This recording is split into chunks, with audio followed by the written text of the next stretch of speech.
Welcome to another episode of the Fringe Podcast presented by Imperial Golf. Another very special episode here at the Advent Health Championship Corn Ferry Tour event at the Blue Hills Country Club. And we have a very special guest today, man who really needs no introduction. We're going to give him one anyway.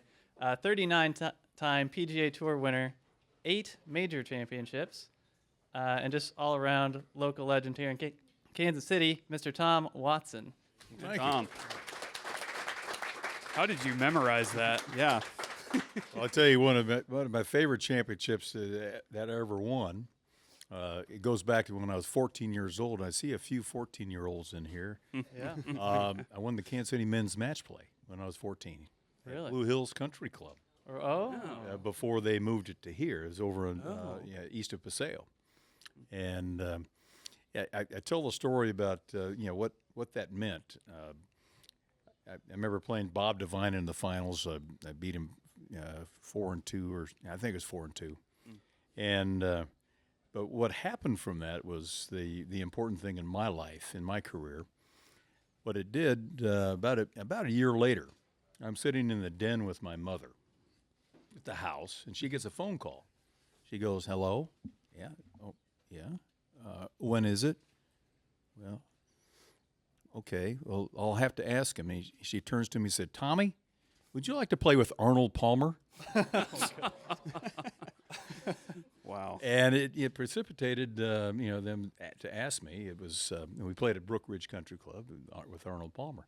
Wow. Then I was walking home from school the next year, and she was standing by the door with this goofy grin on her face. I said, "Mom, what's going on here?" She said, "How would you like to play with Jack Nicklaus?"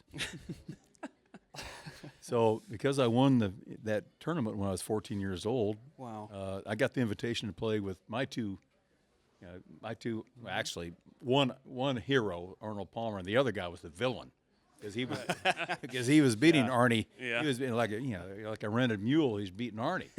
I hated that. I didn't like Jack, but I had a chance to play with these two guys, and I say, it gave me the dream that, God, I'd like.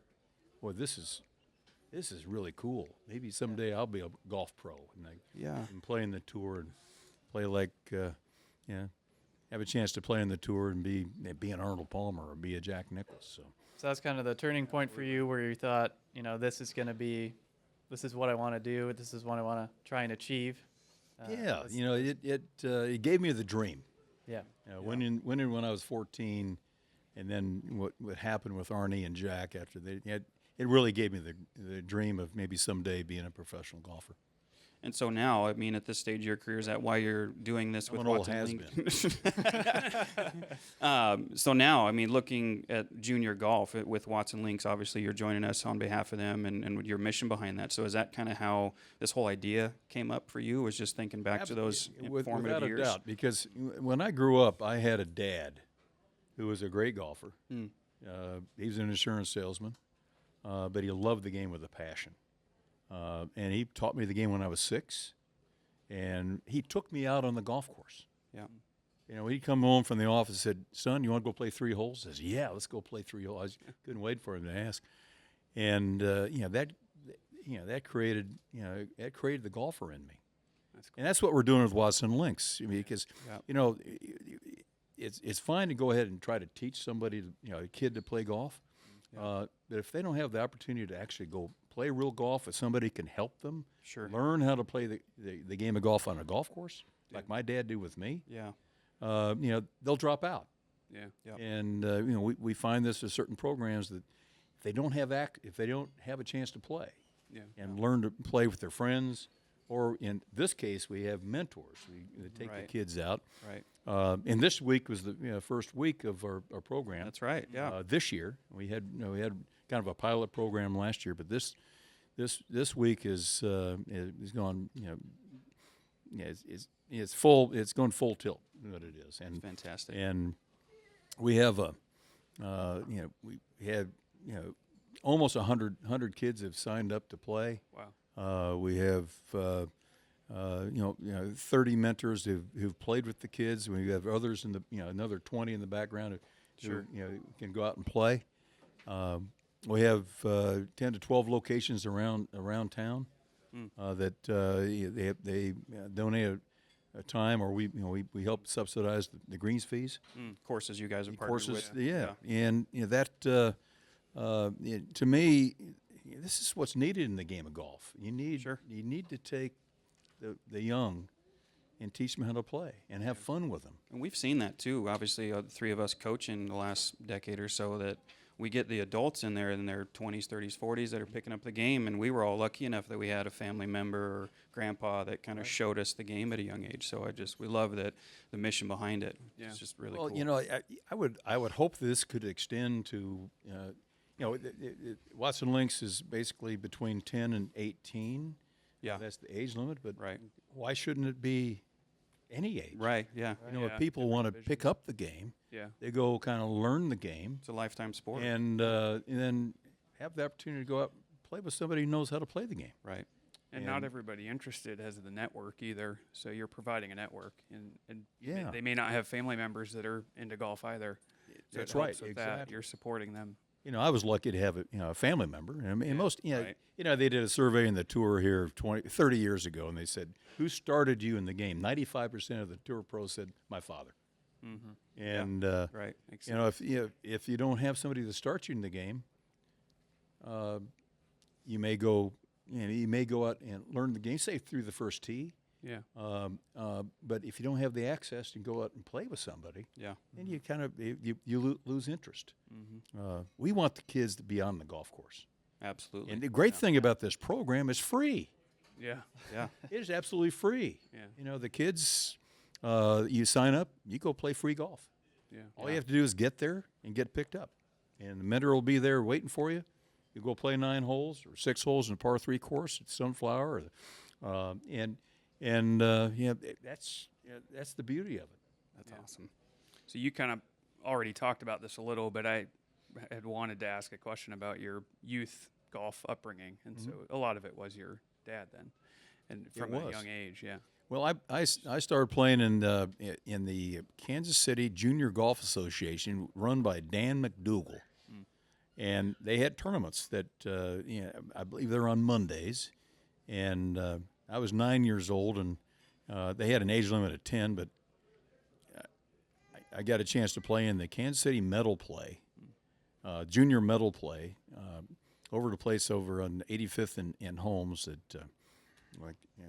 All of a sudden I'm drawing a blank. The little course is no longer there, and it was a par 60. I remember going out there and playing, and as a 9-year-old, and I played in the following year there, but I started playing in some of these events around town, and so I had a chance to play competition as a kid. But I'd already developed some of the skills, and then I had a chance to go play different courses. And my dad always said, "Son, you need to go play different courses to see how you how you are as a golfer. How can you judge? Can you play golf on a different course?" Your home course is cool. You learn how to play it, and you know kind of where to hit it like this. But can you go to a strange course and play good golf? Does your game transfer? Yeah. Does it transfer? What you're saying is the course handicap isn't that accurate. It's basically what you're saying. That's your country club. Yeah, exactly. You're actually worse. Exactly. Right. Yeah. But I was very blessed to be able to play a golf course when I was a kid. And that's what we're trying to do with the Watson Links. We're trying to give the kids the access to go play golf, and they can sign up as much as they want. We do. We had, I don't know, last year, Gary, how many? One kid signed up, I don't know, 12 times, something like that last year. Signed up to play in a mentor program last year. Awesome. And that says I want to play. I love to play. That's cool. We have a kid that just signed up this week, and his parents said, "I can't believe how excited he is to play golf. He's riding his bike over Minor Park and going to the driving range and hitting balls. He can't wait to get out there." And that's the excitement we want these kids absolutely to have for the game. I have a few foundations, golf foundations that I've started here in Kansas City to support various programs, from First Tee Youth on Course to Watson Links, and in other organizations. But the thing it's based, our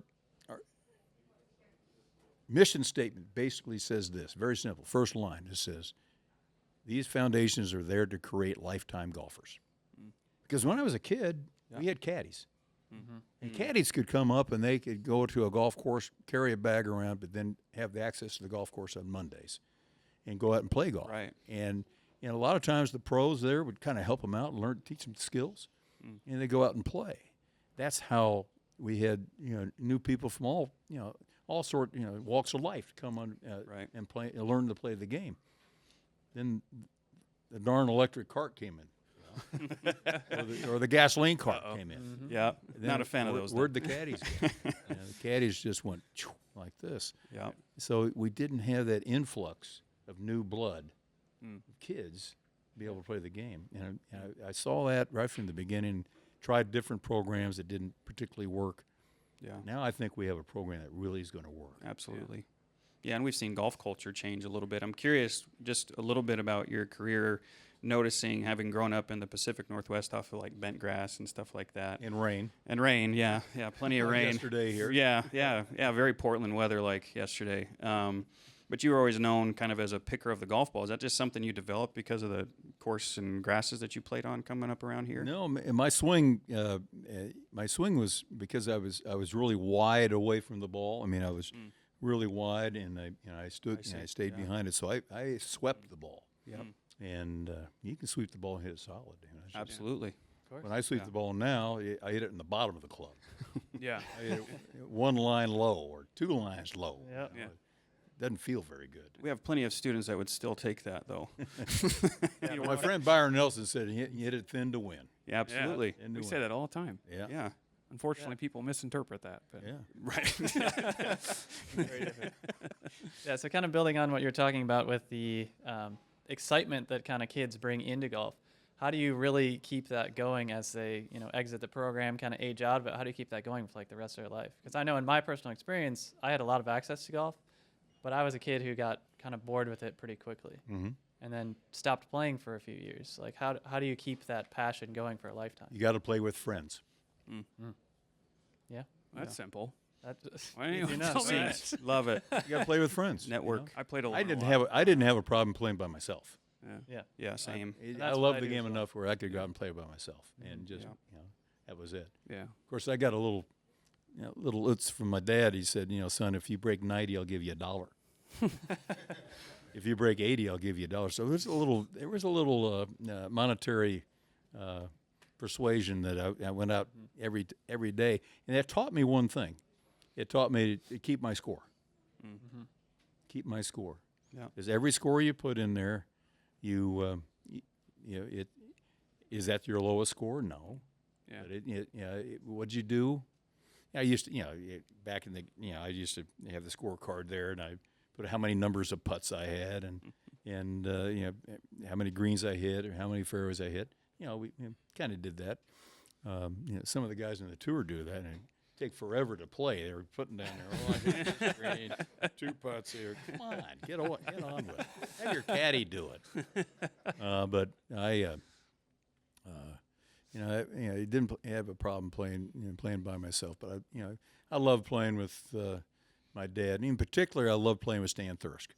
Stan was the pro at the Kansas City Country Club, and he came when I was 11 years old. And Dad, he always liked to play with the pros, and the pros liked to play with Dad because they always bet. You always have a bet going.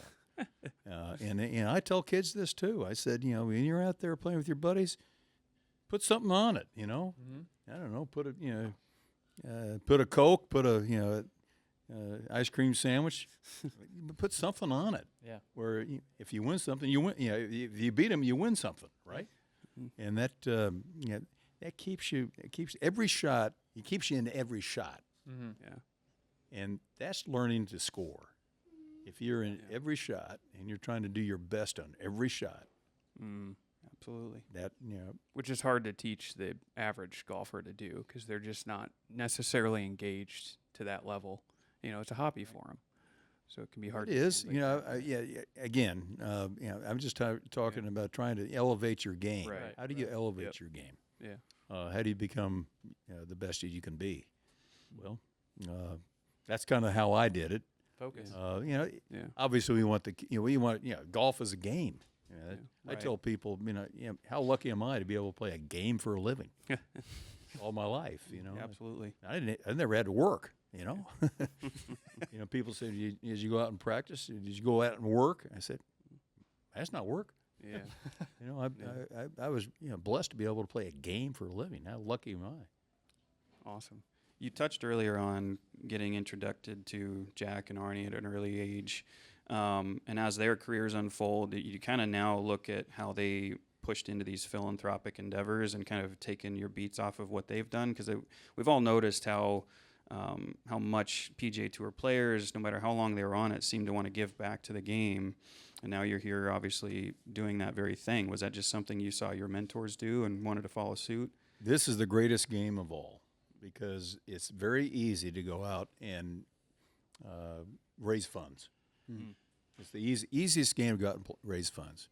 How many people here have played in a charity fundraiser? Oh, Everybody's here has played in a charity fundraiser. For sure. How many football players go play charity fundraisers playing football? They don't, Or but they pro go to basketball scrambles. players, or pro tennis players. Right. No. Yeah. How do you do it? You don't. In golf, it's easy. Yeah. I can go out and play with a guy that 3 times in my life on the tour. I teed it up in a pro-am at a tournament, and the guy comes up to me each time and said, I apologize. I said, what for? He said, I've never played golf before. It'd be a long day. I roll my eyes, and I said, okay, well, let's get at it, And I actually try to help him just to keep pace. Yeah. One guy at Harbortown, first hole, there's a little creek in front of the tee there. He swung 5 times and didn't get across the creek. It was 30 yards ahead. Mm-hmm. And I worked with him the whole round there, just tried to speed him up and try to help him out. Yep. In the last hole, he made a bogey with 2 shots, which gave us a net birdie, which gave us, I think we finished 3rd in the Pro-Am. He couldn't have been happy. And I couldn't be more relieved to get that round over with. But, we can play golf with anybody. That's the beauty of it. Right. Yeah. And, you have a handicap. What's your handicap? Mine? Yeah. Oh, gosh. +1 lately. Okay. Yours? Yeah. I'm currently a 1. About a 2. 2? See, we can go out and play, and you give me 2 shots aside, and we'll play. Yeah. I don't know. 2. Yeah. Okay. We can be competitive. This is crap. Want to play Love for it. I disagree. Want to play for 100? Yeah. No. I only No, I got don't. 20 in my pocket, so no. All right, Lee. Yeah, right. Yeah, Lee That's a Trevino thing. Absolutely. Bet what you don't have. No doubt. But no, this is a wonderful game, and it teaches. The first tee teaches you how to play, but it also teaches you the 9 core values. I started with Al Hoffman here in Kansas City. Al wanted to do just what the first tee eventually did, and create a program for kids to come out, get taught the game by mentors, people who could play, and teach them a little bit about how to play the game like this and get them started in the game of golf. When I was a kid in a junior golf program, there was a rule book like this, just a little tiny rule book. Now the rule book, the decisions on the rules of golf. Yeah. are Oh, like man. Yeah. We went through this. and we had a junior golf, we had a junior golf program at the Kansas City Country Club. And Paul Wilder was the pro there, and we were all excited. We're going to go out and we're going to get lessons. We're going to get a lesson and go play golf. The first day, Paul said, "All right, everybody, put your bag over there." We sat on the patio there. So we're going to learn something today. The first chapter in the rule of golf book was what? Oh, man. About the etiquette. Pop quiz. We went through these courses, and I It's still about don't the remember. etiquette. Yeah. How do you act and play, and how do you act on a golf course? Yeah. My dad had already taught me that, where to stand and don't yell, don't run, you place whatever divot I had, ball marks and things like that. Yeah. And that that's part of the etiquette of the game. The first tee, they just expanded that into their 9 core values. That essentially, it is the etiquette. How do you treat people with respect, perseverance? When things are going badly, when you hit a bad shot, what do? Do you throw your club? Well, I was known to throw a club or two, but you kind of learn. I learned when I broke a shaft that it cost $10 to repair it, and I had to come up with a $10 jack. And like this, I remember throwing a 3-iron and got stuck in a tree. Boy, I was petrified. Yeah, we could find out. It was a 3-iron though. It was a 3-iron. Who cares? yeah. That's your warm-up club, isn't it? Get back to the first tee and their 9 core values. That teaches you the etiquette of the game, those core values. Absolutely. Yeah. Teaches the game along with the core values, which is a wonderful program. I've been supporting that from day one here. But our program with Al Hoffman was actually was a precedent to that, and we when it came to pass that they created the first tee program, we had a big event in Central Park in New York to give it the start. And George H.W., the president, was the honorary chairman of it, and Joe Louis Barrow was the executive director, and you got off and running. Yeah. We created the first tee program here a year later. But the one thing about the first tee program, it needed to get the kids on the golf course. Right. And that was one of its shortcomings. Yeah. And now I hope that the First Tee National will see this program that we have here, the mentorship program, the Watson Links program, is a natural extension of their program. Right. To say, we're teaching the kids the skills, but we have to get them on the golf course to learn to love the game, Right. how to play the game and love the game. And so that's what I hope kind of comes out of this whole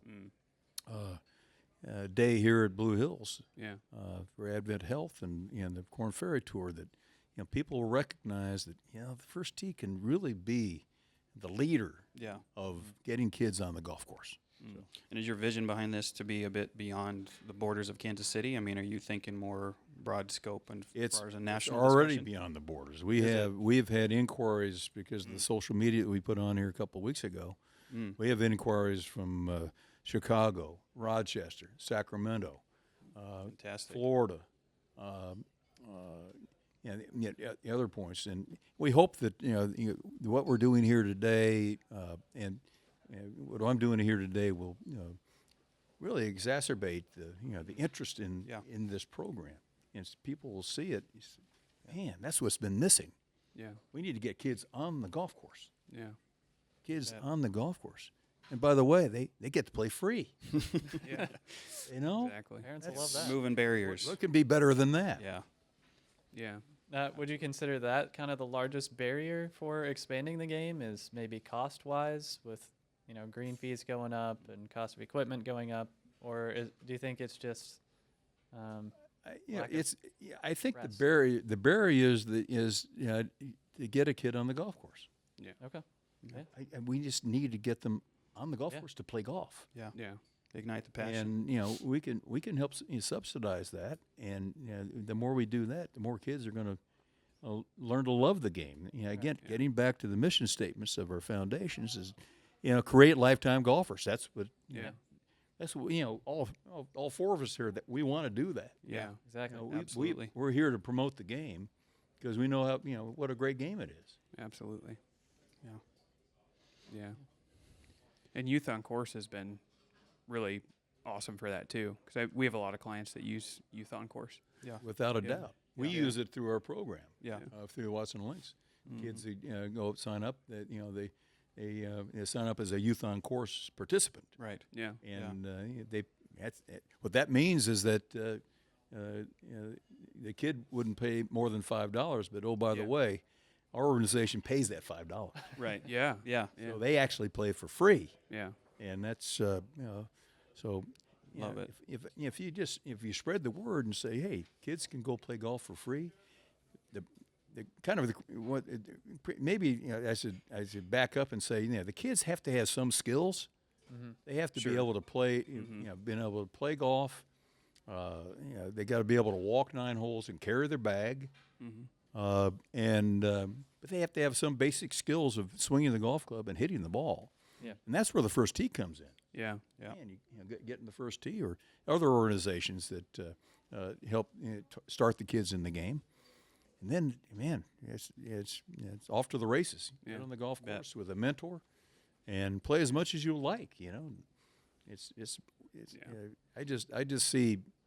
I see the benefit of this. I'm so excited about the benefit of what this can do for our game.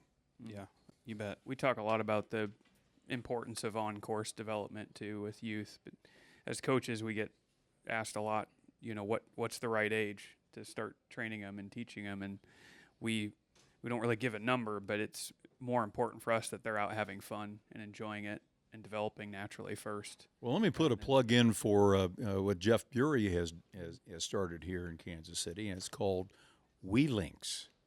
It's a 6-hole, 30-yard hole, average length of the hole, 6-inch cups. Yeah. Artificial tees. You can be left-handed or right. You don't tear up the tee. Yeah. And a kid can go out there. I don't care what age. 34 and 35. Yeah. Got a 5 and 7-year-old right over here. You can go out there with 2 clubs.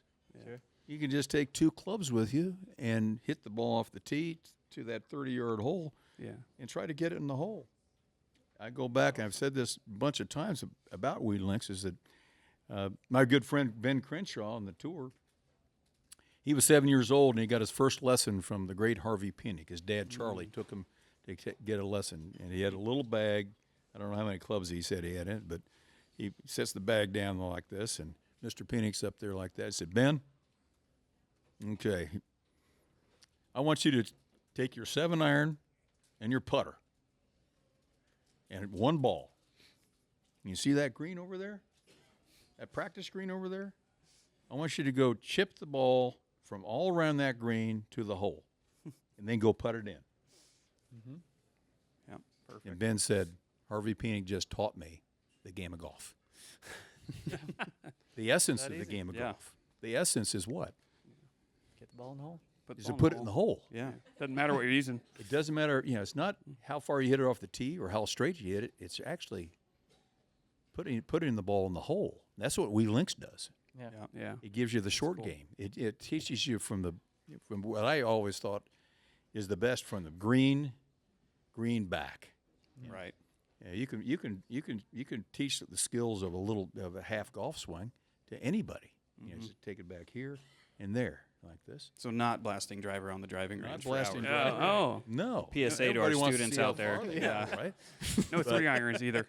It's like Stan always said, it's not how you drive, it's how you arrive. Yeah. Yeah. Love Absolutely. And so these WeLinks courses we're trying to get built all around the city if we can. And That's perfect. And they're cheap to build, inexpensive to maintain, and it gives kids younger than these 2 young boys right here a chance to go out and play if they've never played before. You just give them a short club. Yep. And a putter. Oh, Let's they've go got play. clubs. I let's just go got to play. keep them from beating each other up with those clubs. That's Well, it gets back to the etiquette. right. Yeah. What is this about respect? There's a rule about that? No. Yes, yeah. Well, we feel very fortunate as a company to partner with Watson Links. We're running a benefit tournament this fall. If you want to talk a little bit about that, John. Yeah, September 25th. We're blessed and honored to be working with Watson Links, and we're hosting an event at the National Golf Club. Actually, and there are flyers on tables Somewhere in various places with some basic information. But just we're driven and passionate about what Tom's doing with the organization. And we thank you. It helps us contribute in some way, and we love the idea of running an event. We have run events before, and we really enjoy it, and it makes the most sense for us to work with an organization directly tied into youth golf. Yeah. So September 25th, and we'll be taking signups for teams and sponsorships here soon. So come join us at the National. Yeah. Kind of poetic that it's at a course you designed too. I felt like. That's not a bad course. Yeah. Not your best. Do you have a favorite? I didn't say that. Oh, okay. Now, I don't have a favorite. No. Yeah. How can you have a favorite? It's like Yeah. It's like Yeah. They're all different. picking They're all between a unique, blonde, redhead, and a brunette. Oh, we're going. That's where we're going with this. Preferences. Okay. Yeah. Absolutely. That's well, funny. anyway, thank you, Tom. Really appreciate your time here. Yes. Thank you It's so been much. great for us as well. Well, Thank thanks for you. the opportunity to speak to this. It's Yeah. as you probably can see, is a passion, Yeah. Absolutely. and I think we've hit we've hit the right note now. Yeah. For sure. To create lifetime golfers, how do we do it? I think we've got a really good plan. Play the game. Absolutely. Absolutely. Thank you all very much. Thanks for letting us be Thank a you. part And of it. thank Thank you, you. Advent Health, for having us out. Yeah. Thank you. Fantastic. Appreciate it. My pleasure.